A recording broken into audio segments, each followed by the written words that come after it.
head of the Sociology department here at the LSE, and it's a great pleasure for me to be able to chair this session for the Sociology department lecture given by Ulrich Beck called The Global Chaos of Love.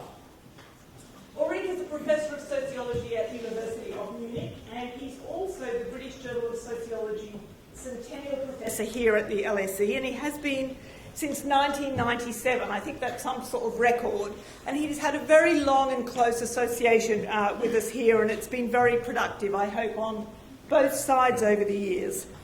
As you know, Ulrich's a key contributor to sociological debates about risk, modernisation, individualisation, globalisation, and more recently, cosmopolitanism.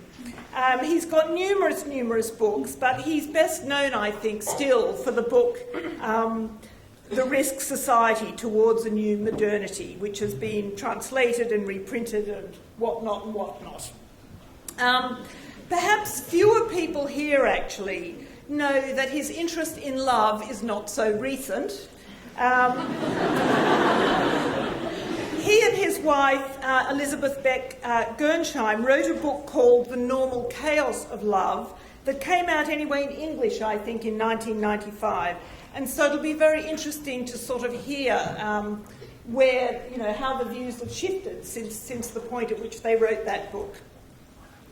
I must say I'm equally delighted to be able to introduce Professor Lynn Jamieson, who's a professor of sociology at the University of Edinburgh. She co-founded and is co-director of a well-known centre there on research on families and relationships at Edinburgh University. And Lynn's research interests cover a wide spectrum, including families, households, personal relationships, sexuality, and European identity.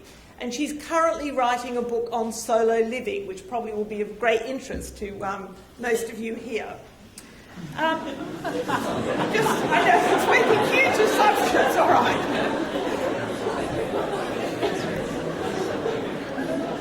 Interesting. All right. Yes, we're going to be getting into intimacy here, for the whole evening, as you can see. Lynn is actually, though, best known and very widely for her book that is called Intimacy, Personal Relationships in Modern Societies.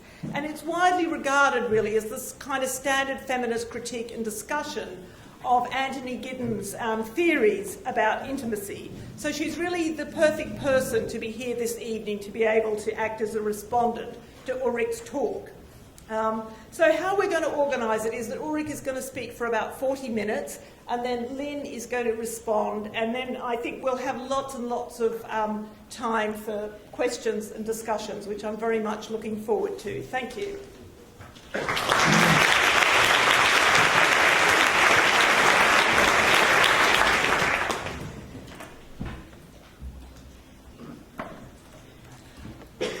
Well, thank you very much for your coming, for your attention. Thank you, Judy, for your introduction, nice introduction. I have to say it's always exciting being at the LSE. I love to be here. It's more than just a place to go. It's somehow even an element of a global love affair. I have to say that actually, if you only see one author, this is an illusion, because there's a second author on the stage. It's my wife, Elizabeth Beck Gernsheim. We are writing together a book on distant love. But actually, those ideas which I am lecturing about are the ideas of both of us. Let's start by asking what the normal chaos of love is all about. Under conditions of co-singles, divorce, post-marriage, parenthood, remarriage, same-sex couples and families, my children, your children, our Indian surrogate mother children, living together, living apart together. You have a hell of a time answering very simple questions. For example, what is a couple? If a couple is no longer defined by marriage license, nor by gender preferences, nor by having sex.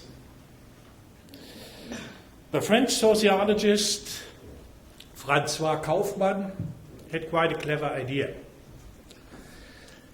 He found an answer saying a couple exists when two persons buy one washing machine. Because then the trouble starts. What counts as dirty? Who washes for whom? Is ironry really necessary? And so on. But you know, this very interesting criteria, one washing machine for two persons, does obviously not work under conditions of distant love. So what changes are love and family undergoing in the global chaos of love? My point is, love becomes cosmopolitan. The belief in either or, which was still taken for granted in the national chaos of love, either we or they, either here or there, seems to be on the wane or has actually disappeared from the horizon of love. Nothing now seems to separate human beings longer in any absolute way. Neither skin color, nor national hostility, religious differences, nor the distance between continents. Therefore, I think we have to draw and develop a distinction between the social model of the national love and families and the social model of the cosmopolitan love and world families, even if they clearly overlap in reality. The national or territorial face-to-face model of the family, defined by the unholy trinity of territory, passport, and language, is now breaking down. Increasing global mediated love, internet, escape, marriage migration, foreign domestic workers, transnational households, etc. occur. The world family model includes the variety of forms of families in which the members coexist across national and religious boundaries. At the one extreme, different native cultures coexist in a single place. At the other extreme, a single native culture is scattered across the world. And between these extremes, there are many transitional forms. The consequence is, even if you cannot be a bit pregnant, you can be a bit world family. All these different forms of world families call for an idea of cosmopolitization as enmeshment with a global other, rather than simply interconnectedness with something that is on the outside.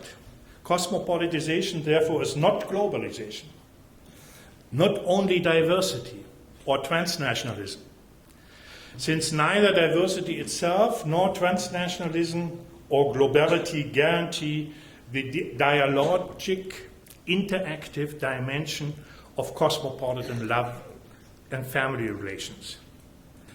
Elizabeth and myself invented and coined the notions of cosmopolitan love and world family to stress this border-crossing, interactive, dialogical element.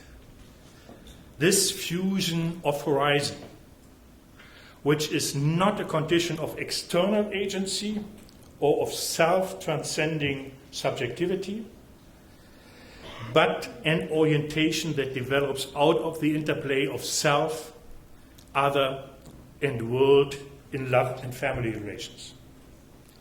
Long-distance love and world families, including binational couples, marriage migrants, fertility, tourists, foreign domestic workers, and transnational households, are no longer marginal phenomena. They have long since taken root at the heart of the majority society. Cosmopolitan love and world families embody the contradictions of the world, and these contradictions are worked out in them. Not all families embody all contradictions, but some families embody some of them. For example, there are marriages, parents, and couples with dual nationality. And they may embody the tensions between two countries or between the majority and minority communities within those countries. While immigrant families may incorporate the tensions between the center and the periphery or between legal and illegal members. World families and long-distance relationships mirror a state of ignorance that has been nationally programmed and embodied in law. It follows that cosmopolitan love and family become the setting in which the cultural wounds, the rage and the anger which global inequalities and the imperial history continue to inspire in the souls of the living to this day are endured and fought out. In my lecture, I want to begin by briefly discussing what I call cosmopolitan theory. Then secondly, I will apply this set of ideas to love and family. And thirdly, I will address the question, do world families create cosmopolitans? First, cosmopolitan theory. We are living in an era of migration and cosmopolitization, yet until now research on love and the family has paid scant attention to this. Instead, it continues to focus mostly on the forms of personal life and the relationship characteristic of the majority society. Even if they are concentrating on minorities in this society, they use the perspective of the majority. Thus they remain prisoner to the unholy trinity of territory, state, and nation. In other words, it remains trapped in methodological nationalism. By this I mean that most of the social sciences, not only sociology, but many other social sciences as well, equalize society with nation-state organized society. And I think not only superficial, but down to the very basic concepts. And of course, in data collection, social sciences are often still prisoners of the nation-state. Yet today, this frame of reference is rapidly becoming anachronistic. It cannot deal with the emergence of ever more forms of personal life and relationship that extend across all kinds of different borders. What is needed is a cosmopolitan turn in research on love and families. But what does cosmopolitan mean in terms of social theory? In order to study global intimacy and world families, there is an urgent need to clearly distinguish between cosmopolitanism on the one side, normative perspective, philosophical perspective, and cosmopolitization on the other side, which is about a sociological perspective, about a social science perspective. The normative perspective of cosmopolitanism has a long tradition, actually going back to Greek philosophy and having a huge impact, for example, in Europe in the Enlightenment, being, of course, related not only always, as everybody knows, to Kant, but to many other European thinkers. But this was a normative perspective, and it has always been confronted with the objection that it is nice, but only idealistic. And it's, at the same time, an elitist position, which to some extent argues top-down and looks at cosmopolitanism from the point of view of the elites. Cosmopolitization, on the other hand, is not about norms, it's about facts. It's about a process in which the other is, because of all kind of changes, directly involved in our own way of life, not only in families, but in many other relationships as well. In family, it's obvious because it is even maybe a choice, but often it isn't a choice, but it is part of being forced, and it's not top down, but it is bottom up. So cosmopolitanism is normative, is an ethics. Cosmopolitization is about facts. My argument is the enmeshment with the other can only be understood from a cosmopolitan perspective. This is true for the study and understanding of cosmopolitization of love and family relations, but it's also true to, for example, to work relations, to state and international relationships, to religion, to classes, to global risks, to climate change, and many other phenomena. Cosmopolitan love does not mean that the individuals in love are becoming cosmopolitans. Cosmopolitan love is a condition, not necessarily a consciousness. We have to make a clear distinction between the perspective of the actor and the perspective of the social scientific observer. The word cosmopolitanism becomes indispensable for describing a situation in which, for example, in world families, but also in relation to work or global risks, humanity and world are not merely thinkable but unavoidable categories for describing the moral and political dynamics we live in. The basic idea is that life in many world families is forced to confront a host of highly contingent and contradictory effects about the realities of daily life. Two such effects stand out. First, there is a persuasive relativation of cultural outlooks and a disruption of tradition and authority that inevitably accompanies it. Second, there is a constructive process of creating new ways of thinking and acting. It involves both a collective and individual transformation of identities. Viewed in this perspective, cosmopolitization is not a thin, idealistic identity that can be compared against a strong and thick national identity. It is rather an internal transformation which transcends national identities from within. I will now select two phenomena among many others. First, global care chains, and second, cosmopolitization of motherhood, to discuss in greater detail. So first, sexual division of labor and global care chains. When we speak of the family, we mostly think of emotions, of love and belonging and desire, of anger and hatred. Sometimes we romanticize the family as a heaven in a heartless world, as Christopher Lasch did. Sometimes we see it as a place filled with secrets and lies. Yet quite some time ago, feminists brought into focus that the family is not only a site of emotions, but also a site of work.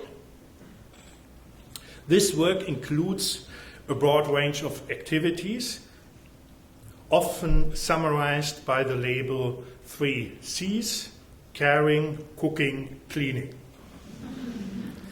And of course, far into the 20th century, these tasks were considered to be women's work, assigned to them by the will of God or by nature, or least but not last by men.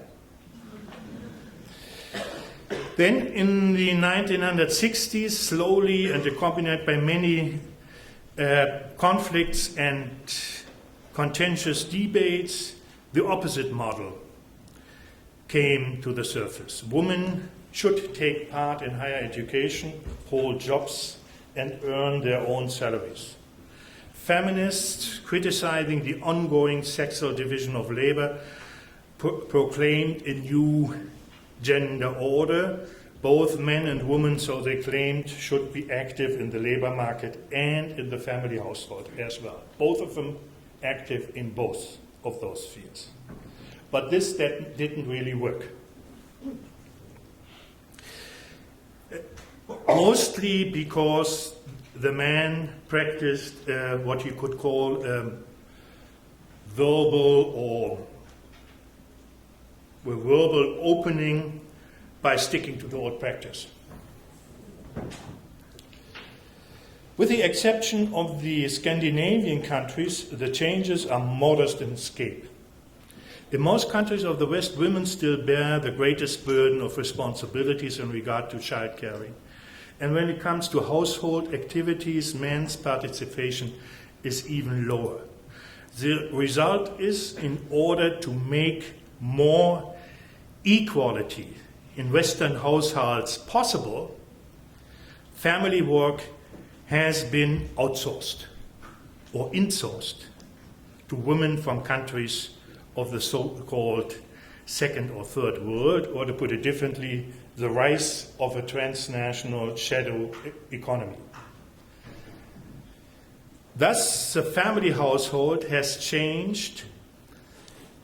Now, the outsourcing of labor, of cheap labor, is not only a profitable strategy of the companies, but also a strategy of the families. The family household has changed into a transnational shadow economy. When we speak of migrant domestic workers, we speak of women from all parts of the globe. Women from Mexico who work in California as nannies, women from the Philippines who care for the elderly in Italy, women from Poland who clean houses and do the laundry for German families. Faced with high rates of unemployment in their home countries, these women decided to look for work in the wealthier regions of the globe.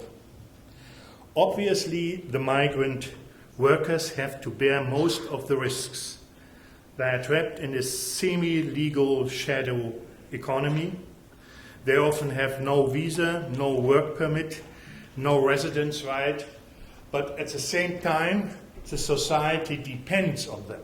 So here's a contradiction if people really take seriously the accusation that we have many illegal workers in our countries, then they don't see actually that it is a functional necessity to have those workers, and to exclude those workers would mean that most of the society is breaking down.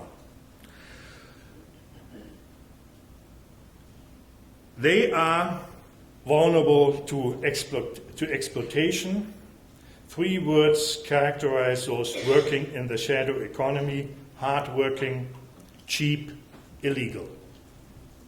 Many of the women working abroad have left their families back in their home countries. In the old times, it was a proof, if you love your family, that you would stick together, no matter what. Yet now, in long-distance families, for many, the opposite holds true. For migrants, domestic workers all over the globe, love means having to go away. This tells us Michelle Spring. In this way, new patterns of transnational motherhood are being created. They result in global care chains. While these care chains extend in many directions, crossing borders, mountains, and oceans, they follow distinct patterns rooted in global inequality. As Hochschild puts it, mothering is passed down the race, class, nation hierarchy. The work implied by the 3 C's, caring, cleaning, cooking, is outsourced along the lines of nation, color, and ethnicity. This has implications for Western feminism as well, feminists being women or men. They get in some kind of trouble. Claiming equality between women, they use the global inequality between women to gain more equality to their own national partner.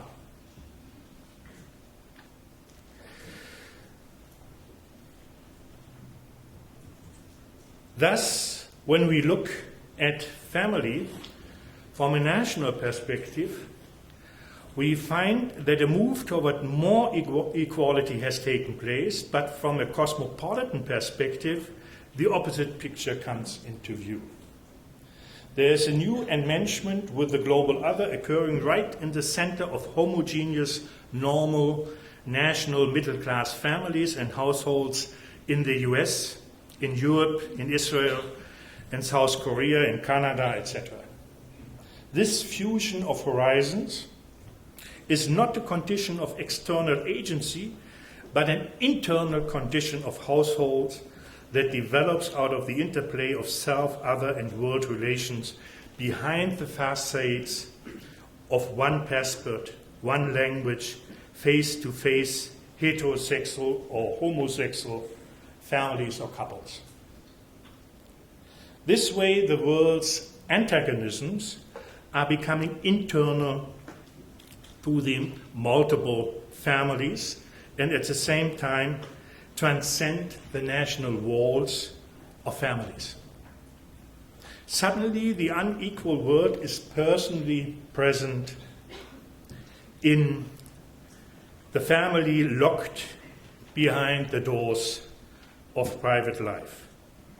From this encounter with the excluded global poor, they stay excluded to some extent, but are still part of the cosmopolitanized relationship because of the dependence between the different mothers and the different households.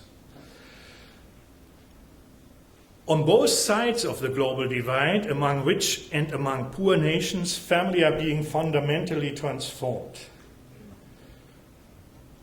While in some ways they are drawn together, become mutually dependent, at the same time they are growing further apart, moving in opposite directions. The former gain in vital resources and the latter lose. Now new hierarchies are taking shape, both within middle-class families of the old center and within families without mothers in the poor nations. There is a need to distinguish between two types of cosmopolitization. With and without the dialogical element. Cosmopolitization without dialogue and interaction, for example, occurs in outsourcing capitalism between those groups of workers whose jobs are being outsourced to others in different countries or continents. This creates a negative cosmopolitization of competition without dialogue or interaction. Those workers in the West and in the centers and the workers in different regions of the poor world don't interact and they don't have a dialogue.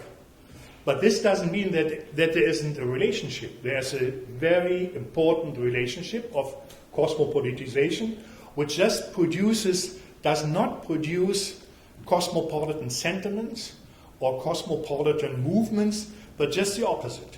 Nationalistic movements and anti-cosmopolitan sentiments. In the case of global care chains, a hierarchical mixture exists.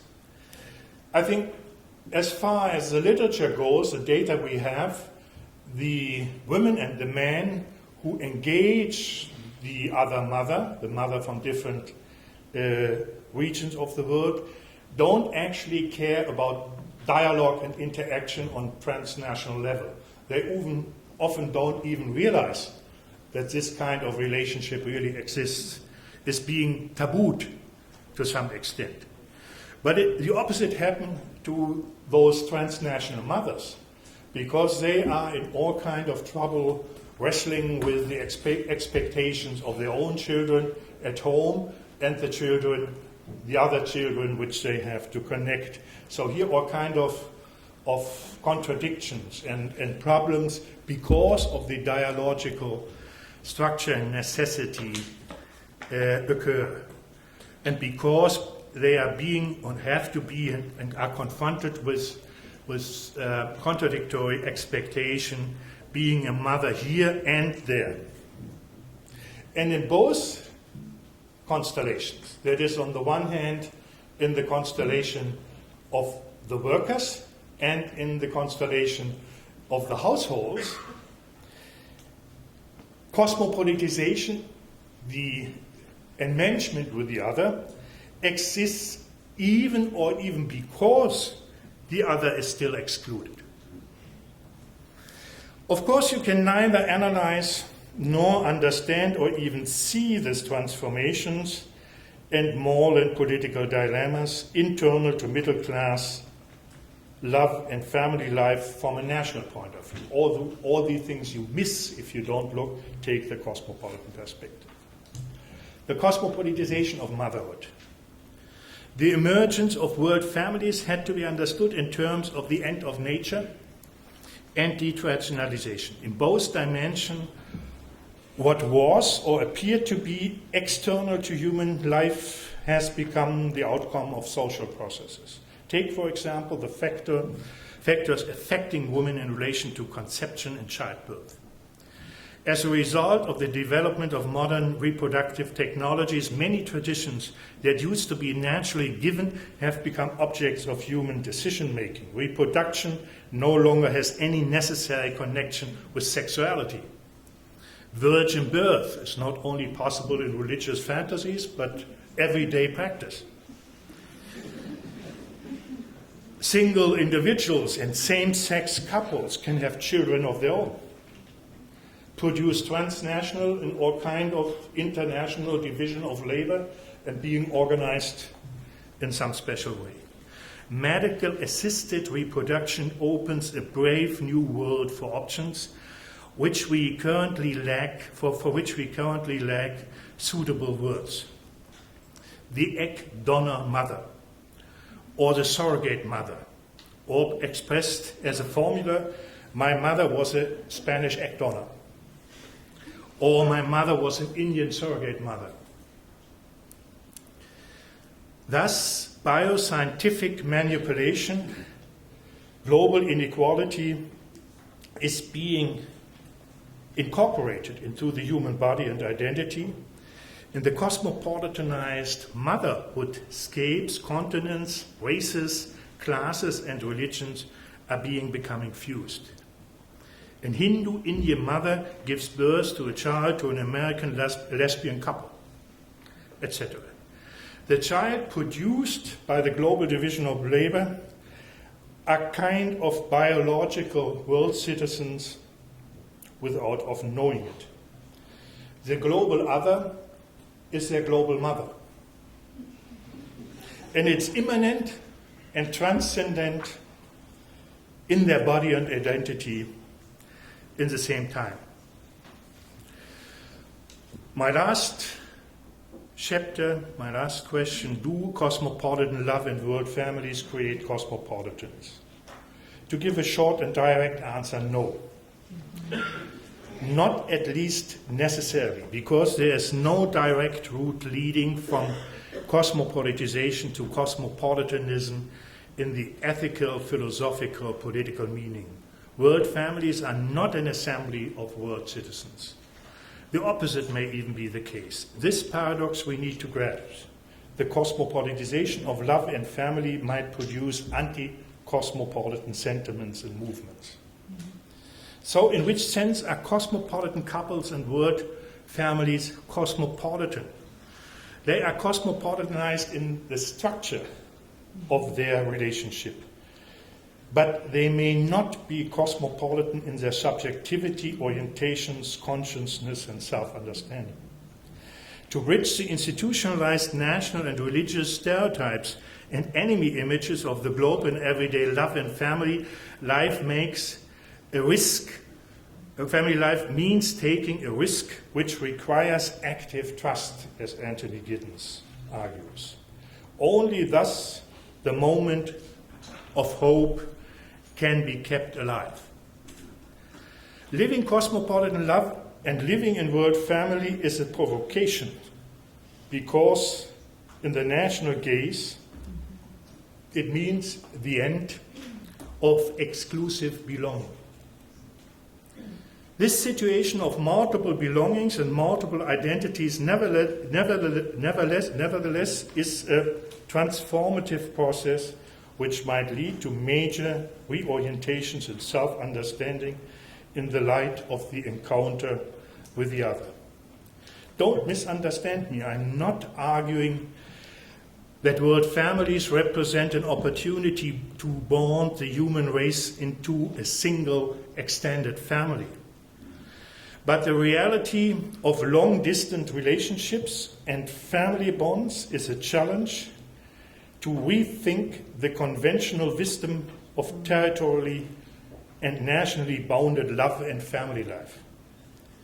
It is a challenge to prepare a powerful narrative of cosmopolitan love for the generations that follow, and in whose hand will rest the responsibility for creating a sustainable planet. It seems that some people argue that multinationalism is ending. I don't mention any names. I would argue the opposite. Monoculturalism is ending. Those are the voices of the national angst in the dying days of uniculturalism. How should I conclude my lecture on the global chaos of love? Perhaps with a plea for a kind of calculated pessimism.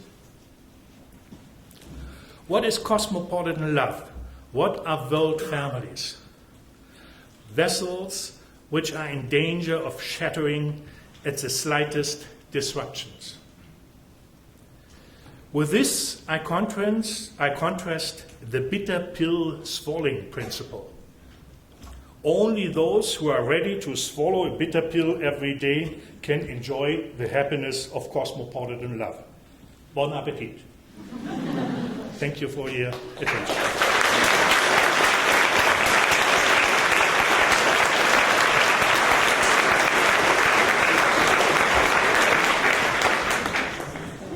Thank you very much. Kept your time to the second, actually. Fantastic. And now Lynn Jamieson will take the floor with a short response.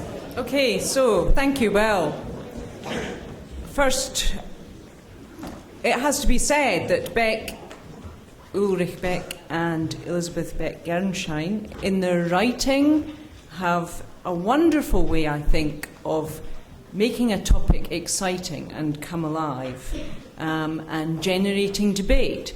And I think today Ulrich has kind of embodied that for us and made it palpable. Now, I think today's lecture is also a bit of a roller coaster. He's dangled the possibility that some form of cosmopolitanization might help us move away from the boundaries of nation and class and the othering of racism, that they might all dissolve if we could only get the right dialogic good kind and move towards cosmopolitanism. But at the same time, he's thrown cold water at this and he ends by talking about swallowing bitter pills. And the examples that he's drawn on have largely been, or perhaps even exclusively been, of the kind of bad kind of cosmopolitanization that in fact is about exploitative relationships across national boundaries, across cultural divisions, rather than people coming together to celebrate a common humanity and to further the sustainability of the planet. Okay, so I think it is a bit of a roller coaster that he's taken us on here. And in the process, he's tossed out a few critiques of us for being too blinkered by a kind of national context, for seeing things in too much of a nationalist nation-state frame of reference.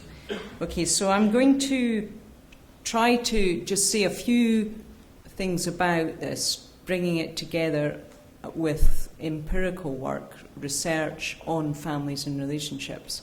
In fact, I think there is quite a substantial body of research on families and relationships that doesn't just take a national frame of reference. There's a vibrant literature on transnational families, for example, and all of the issues that Ulrich mentions, transnational adoption, various forms of surrogacy, various forms of transnational marriage and so on, have literatures that maybe would help us try to think about whether we could move towards positive dialogic cosmopolitanism of the sort that he kind of holds out in front of us as a possibility. Okay, so some of the existing research is, I think, quite an appropriate source for this discussion. And a lot of it finds that when people are doing boundary crossing, they're often also doing boundary drawing. So intimacy, I believe, may need very particular conditions before it can coincide with rubbing out social divisions and adding to cosmopolitanism. People who come together exceptionally across big social divides, the Montagues and Capulets, the people who are bridging a very active division in a relationship, a romantic, perhaps, relationship, often have no comfortable space, no middle ground. So in the existing literature on marriages between black and white people in this country and bringing up children, this is work by Frances Twine. There's a discussion about the strategy of working class white mothers attempting to protect their children from racism, actively encouraging their child to develop a black identity and trying to foster links with what they are seeing as a black community as their best protection against racism and the most likely source of social support. Now, such working class mothers don't have the economic resources, the cultural resources, or the social resources to have access to a privileged cosmopolitan space or an anti-racist space. Now, some people have got more resources, or in the language of Pierre Bourdieu, more capitals for boundary crossing and being cosmopolitan, or having access to spaces and dialogues that maybe are more cosmopolitan-like than others. And here at the LSE, you're probably in the more cosmopolitan privileged category. Now, the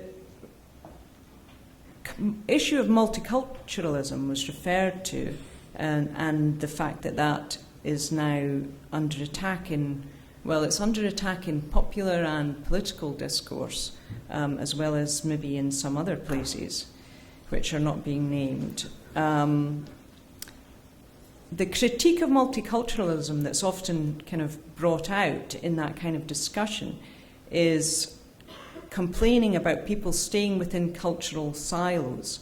And it's making reference, I think, to a mythic British culture, as if we were one big mixing family. And some people with another culture are refusing to join in. And there is no such British culture. Now, it's true, again, of the literature of ethnic minority communities in the UK, that they're very diverse, and the boundary crossing that they do is sometimes within a cultural frame. So life for a Pakistani family living in Oxford may be largely organised around their kindred, some of whom live in a rural part of Pakistan where the first generation migrants left in the 1960s, and arranged marriages with the kindred's assistance and sometimes with members of the kindred may help keep people within a certain frame. But they are no more bounded or no more in a cultural silo than the white working class person growing up in the kind of area of multiple deprivation that the sociological literature describes as having binding social capital, where young people don't want to get on or get out of the neighbourhood because of their close ties to friends and family. Now, in neither case is it very likely that there will be cross marriages, although there are always, as I said, Montagues and Capulets. Now, claims about world families probably need to be grounded in an empirical literature that isn't just from our part of the world, that is also from the global south, the majority poor part of the world. Now, people like me can't really get at that other than by reading relevant studies published in English. But one recurrent theme is a critique of the emphasis that we place in this part of the world and in academic writing that Ulrich has done, on individualism, on the individual. There's various forms of talking about individualism. We sometimes talk about moral individualism. That's the kind that's celebrated in the work of Anthony Giddens. We sometimes talk about very selfish individualism. And in some of Ulrich's previous writing, it's been that kind that he's talked about. But in other parts of the world, there is much more obvious cultural emphasis on people being interconnected and interdependent. So, for example, writing about parent-child relationships in Mexico, children are recognised as interdependents and as contributors to the family household, not just dependents. And actually, in writing in this context here as well, feminists have long critiqued the overemphasis on individualism and drawn attention to the fact that we are interdependent. So, for political reasons, sometimes it's very hard to get out of our assumptions about what good kinds of relationships are. And so I would personally find it difficult, as I think maybe Ulrich would too, to give up on the idea that a good relationship is an equal relationship, a relationship between equals. And such an idea maybe does in fact have global appeal. But it can coincide with patriarchy, with geographically anchored inequalities between men and women. So just to give you an example of that, again from Mexico and from the literature, an anthropologist called Jennifer Hirsch has done a study of marital relationships and talks about the very marked change in marital relationships, and the emphasis now on confianza, intimacy, mutually pleasurable sex, very important in marriage relationships in Mexico, but at the same time can coincide with a woman having to ask her husband's permission to leave the house, the husband expecting her to come like that with a glass of water when he snaps his fingers or whatever.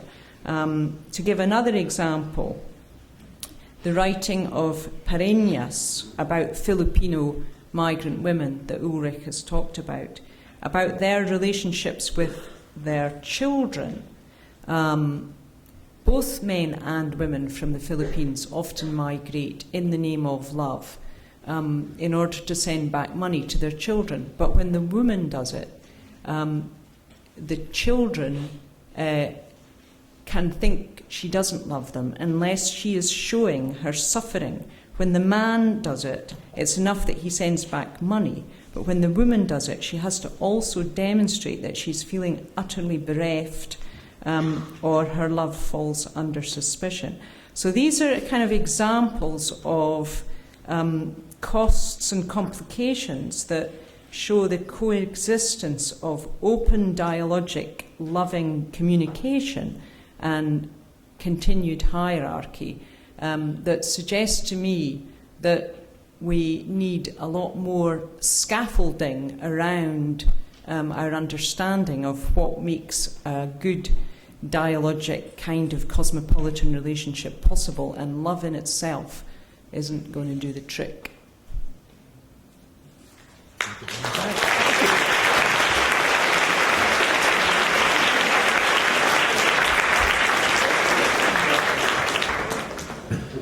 Great, thank you. Thank you very much. We've got about half an hour now for questions and comments, which is great. And there are mics on the floor, and people will go around with them. I wonder if I should kick off with something, or would you like to respond? Or I just kick off? Yeah? I might just while sort of people are clearing and thinking, I might just kick off with a question myself, because it always takes me a moment after these things. And could you put your hands up, and people will, the people with the mics will get you a mic, and you can start kind of lining up with your questions and comments. I just wanted to ask you both, really. I was, as you were both speaking, of course, thinking about how influential Giddens' work has been on the pure relationship. And I guess I was wondering about, and I think I know the answer that you're going to give actually, but I was wondering about if one reflected back on that whole discussion about the pure relationship in Giddens, whether one would say that it is no longer sort of relevant. You know, what's wrong with it now? Is it the case that in this cosmopolitan world, those kind of theories that have been so influential, you know, no longer sort of have the force they had? And anyway, you give the answer. I know what you'll say, but you give the answer. And Lynn can sort of comment. I'm not quite sure about this. Well, first of all, the pure relationship Tony Giddens is talking about is something he thinks of intimacy, of being opened up to the other to some extent. And he is quite optimistic that the breakup of the conventional and hierarchical roles, gender roles in intimacy and family life are going to change to a better, even if he is pessimistic at the same time, but there's an optimistic element in there.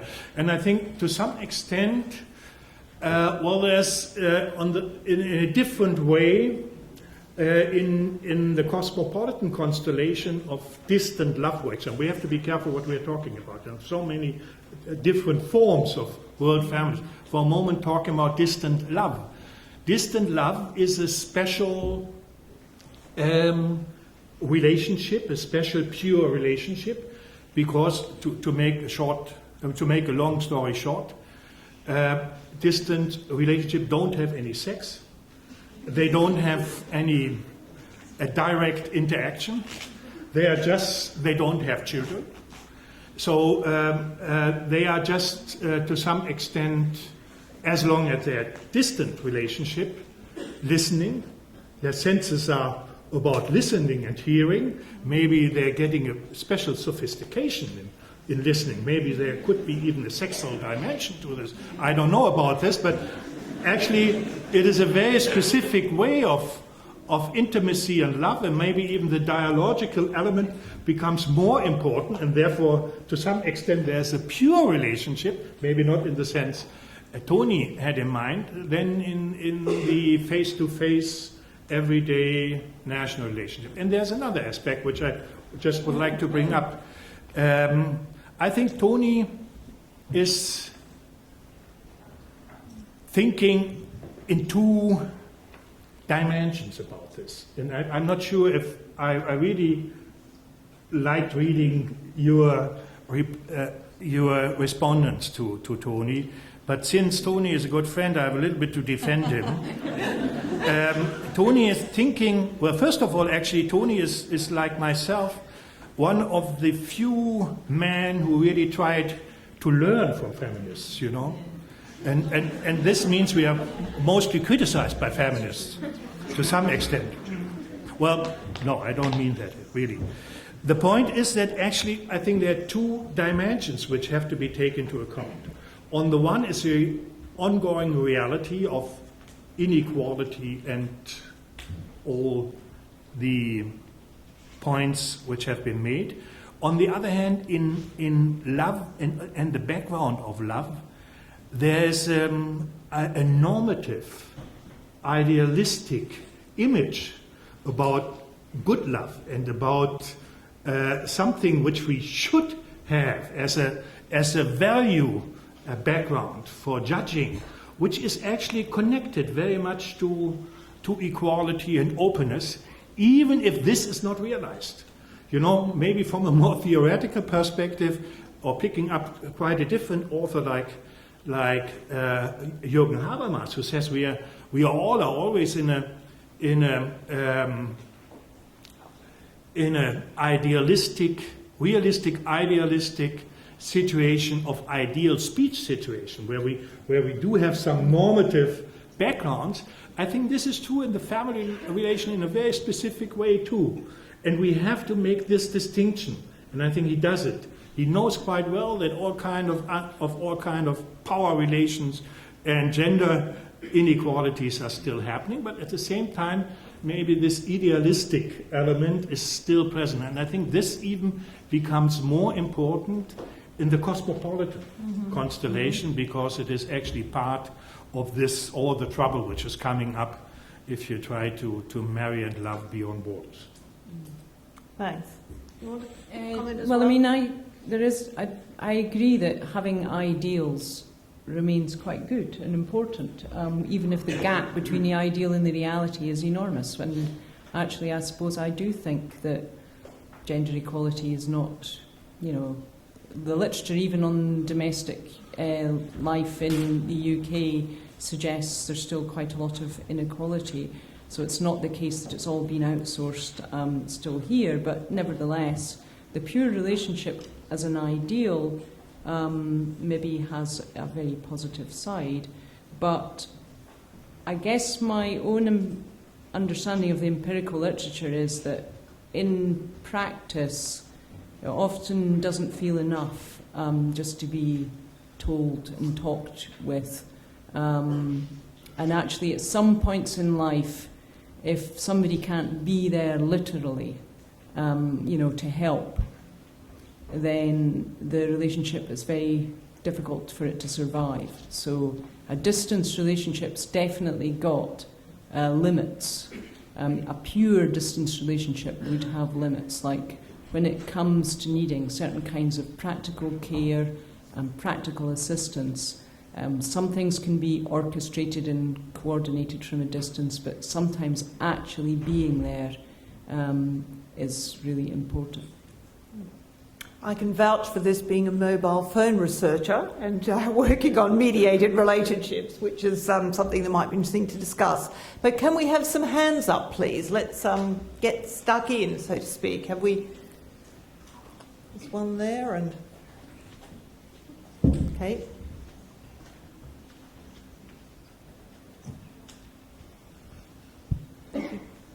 Is it on? Yeah.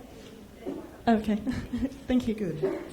First of all, thank you for the lecture. It's really good to hear a good lecture as somebody who studies sociology and now works in a bank, to be able to sponsor my cosmopolitan way of life and my cosmopolitan relationship.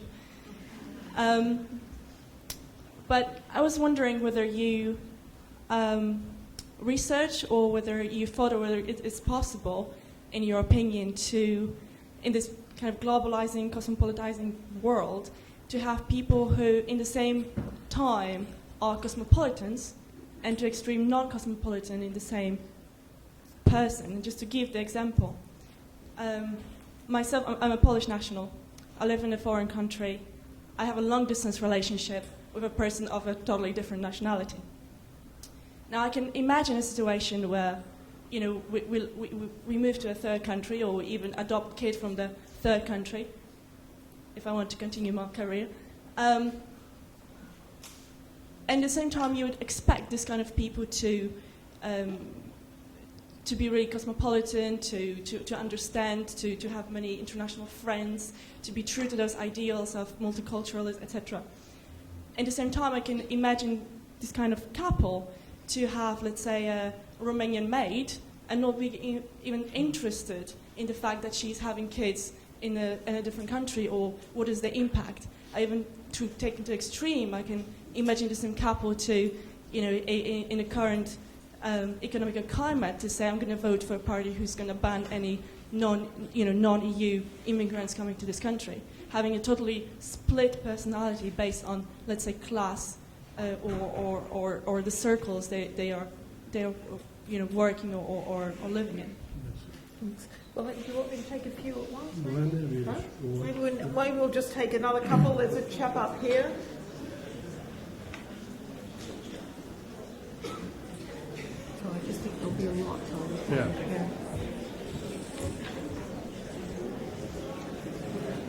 Yes, I have more a question on cosmopolitanization. You speak as cosmopolitanization as a social fact, and I would be interested to hear you on the question of institutions. We still see in the world that we have mainly national states. The United Nations is mainly ruled and made by national states. And I would like to know if you have a proposal in that field of maybe new institutions for the world. Okay, well, why don't we just take those two, as they're on very different sort of themes. Well, thank you very much. Firstly, I think it's this word cosmopolitan has all kind of misunderstandings, all kind of associations. It's one of those words, you know, where everybody has his own narrative in his mind, like I don't know, genes or democracy or something. There are all kind of associations with this word, so we have to be very careful. If I understood you correctly, you seem to think of cosmopolitan long-distance relationships as something, as relationships which are not based in local context. But I think this would be one of the misunderstandings. Actually, we still have this idea of cosmopolitans being multiple flyers, you know, looking always in the business lounges, sitting in the business lounges, and being an elite and reading Kant or something like that. But this isn't the case. This is not the case I have in mind. You know, a cosmopolitan, I think, first of all, it's not global, it is always located. Cosmopolitan is always located. It's about having, to use a metaphor, of having roots and wings at the same time. It is not this old image of just flying around. And it's not an elite concept either. This is to some extent, I think, was a misunderstanding, maybe a misunderstanding. which I at least somehow heard, it is a very everyday thing related, for example, to people who don't have any resources, no educational resources, no visas, nothing like this, but still have to interact between borders and have some competences to react to those very differences. So the second question, yes, institutions are national, and therefore all kind of relationships have all kind of problems. For example, if you want to marry in Denmark, to pick up one of those examples, you have a hell of a problem because you have to go in so many details. The same is true in Germany. You know, you have to maybe even talk about your grandmother and so on and so on. And the grandmother of your wife, which comes from Africa, doesn't have a grandmother. So all kind of problems are coming up. So often there's migrant tourism. You go there where it's easier to marry. And indeed, I think the aspect of cosmopolitan constellations of family and love are always confronted with those institutional obstacles.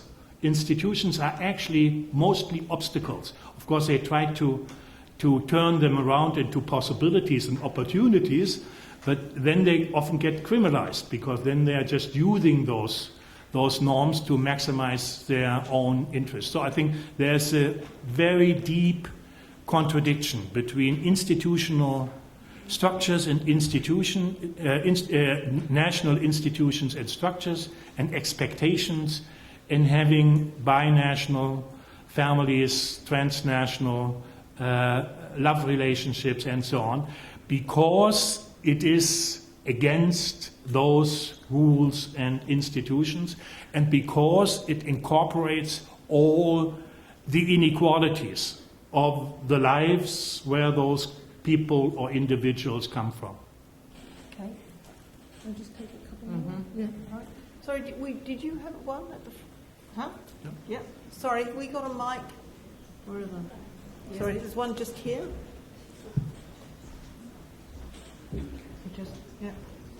Ian Ray Todd, I'm an LSE alumnus, and I dropped in out of curiosity. You need to speak right into it. Thank you. Can you hear me better now? No, it works, yes.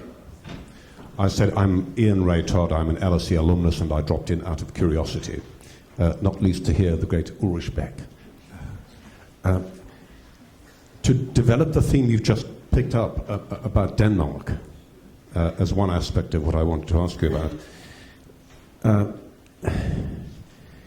much of the marriage migration from outside or from Denmark into other countries is motivated by the presence of a movement within Denmark, which is now said to speak for something like 15% of the population, headed by Mama Pia, which is hostile to immigration into Denmark. You'll know that the ferry between Copenhagen and Malmö used to be called the Love Ferry. It is so, more so now, for people particularly who wish to escape. It was for a time for people who wish to escape from Denmark to the more liberal conditions in Sweden, to marry there if they were of different ethnic origins, particularly if one of them was Danish. That may well be an escape route which is about to close, because a similar movement is in the process, it would seem, of evolution in Sweden, though not to the same extent. To what extent is your qualified confidence about the evolution of this cosmopolitan society, especially in Northern Europe, further qualified by that kind of development, particularly if these people get to a point where they not only have the ear of legislators, but they have an input into the legislative machine themselves?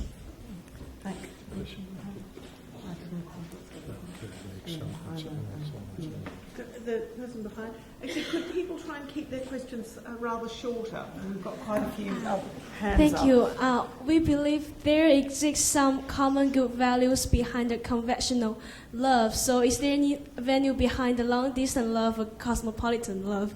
If there is, so what is that value? And does these values intensify or hinder those conventional love values? I didn't quite get it, sorry. I didn't get the question, I'm sorry. Can you say I think the question is about what kind of values underpin cosmopolitan love. Is that correct? Is that what you're asking? What kind of value behind the cosmopolitan value hinder or intensify the conventional love values? So you're trying to get a comparison between conventional love and cosmopolitan love. You want that's that right. clarified. Yeah, that's right. All right. We'll take just one more while we're going. I think there's a chap right at the back. Gentleman, I should say.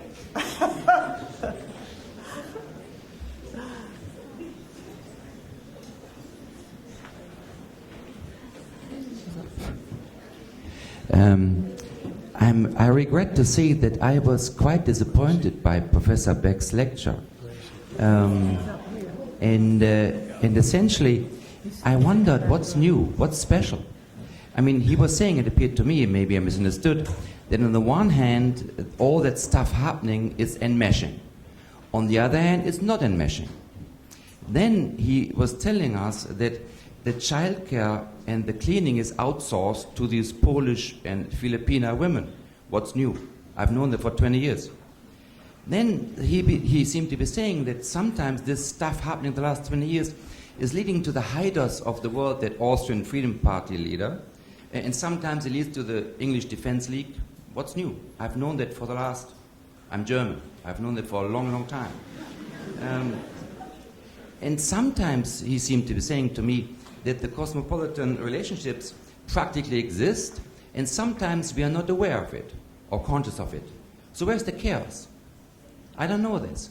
And all this stuff Okay, is happening. thank you. So the question is, what's new? I think we've got that. I'm Thanks. sorry. Okay. The question is that the whole categorical approach, I would claim, is wrong. I just look at the economic situation and know the answers. And that's my question. Didn't you miss this category? What, the economic? Is that what you're saying? Miss the economic category. Okay. All right. You want to have a bash at whatever you can? Yes. Well, the first question, to some extent, if I understood you correctly, was related to Europe and its specific conditions, on the one hand being national and the other hand being transnational at the same time. I wrote a book on Europe, and one of the issues which I had in mind, trying to show if there is on everyday life, if there is a European family or European, what you could call Europe on the level of family life and everyday life. And of course there is, we know it, there are all kinds of marriages across borders and things like that inside of Europe, even if there are lots of difficulties at the same time. But interesting enough, I couldn't answer this question because the social sciences are still only or mainly related to the national perspective. You can find out how many binational couples there are in Germany or in Britain or whatsoever, but you cannot find out about those interesting European binational couples and relationships. So I found this is quite interesting. We do have maybe some ideas about the institutional structure of Europe, but we don't know how everyday European life as exercised between different national traditions of family really work and what this means. What is the difference between cosmopolitan and conventional love and its values in the background? Well, one of the, if you compare those types of relationships, it is first of all interesting that most of the time we think of in love relationships as patterns which pre-exist between individuals who have a common language, who have one passport, and who are living territorially together. Even if we think about all kind of pluralization of relationships, these background assumptions are still actually the most important ones. There is a whole literature that, by many very interesting sociologists, who say relationships is actually how strangers become partners and couples. But the way they talk about strangers is still inside of the national context. And so we are not ready, really, to find out what strangeness means beyond borders and what it is related, what it means in relation to love and family dynamics. I think the main difference is the ability and the interest to get engaged and love with a person who is not basically from the same origin, who speaks a different language, who has different backgrounds, historical backgrounds, and so on. This is actually the adventure, which is part of this kind of love relationship, and which I think is actually a new way of romanticizing a love relationship, which is not only relationship in the categories of direct interaction.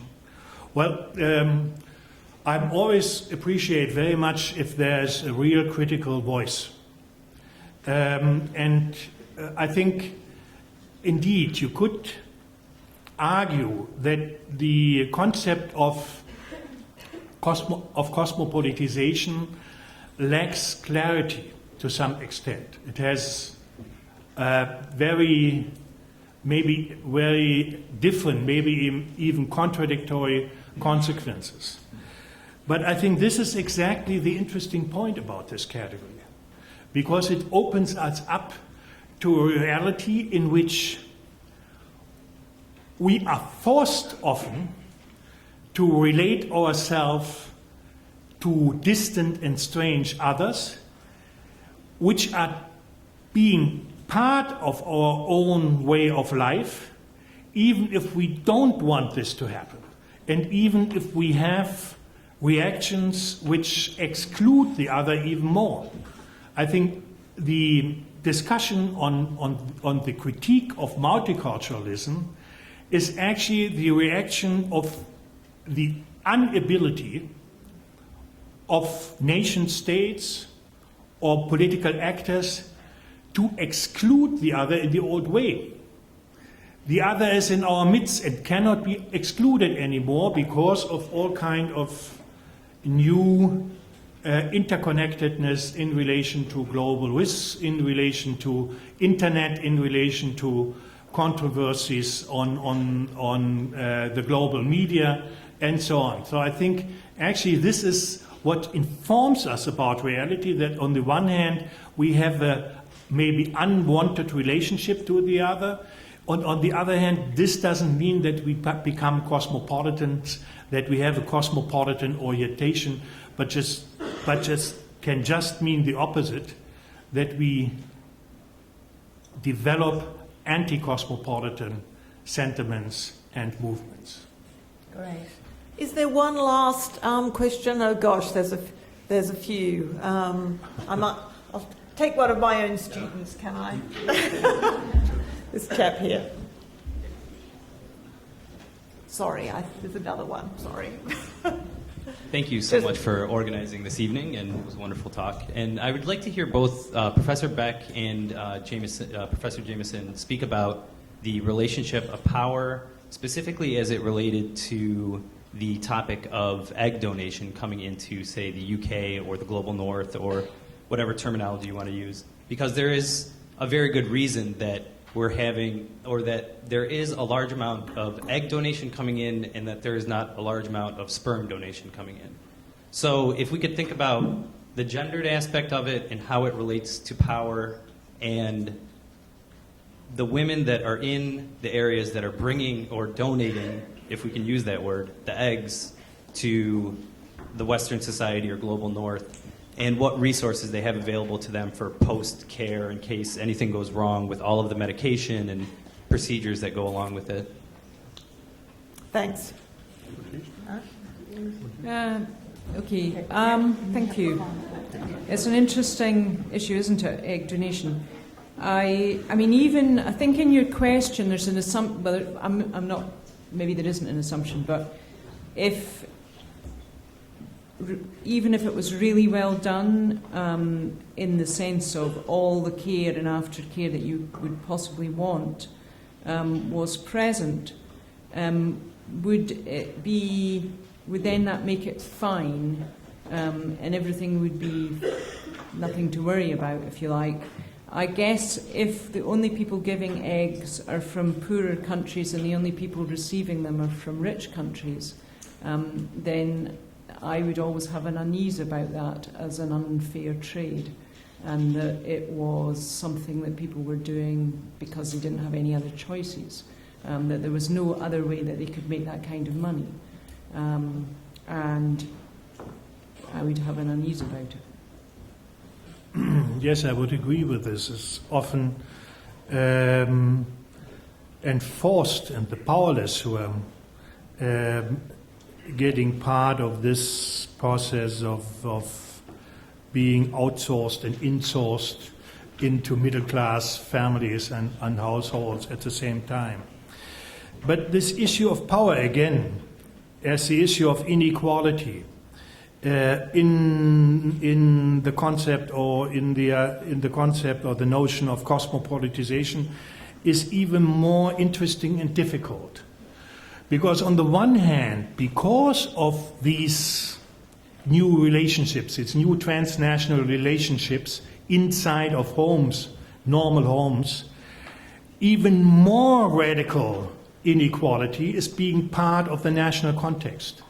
You know, there's more radical inequality being a common normal relationship because the global inequality is being part in the national context.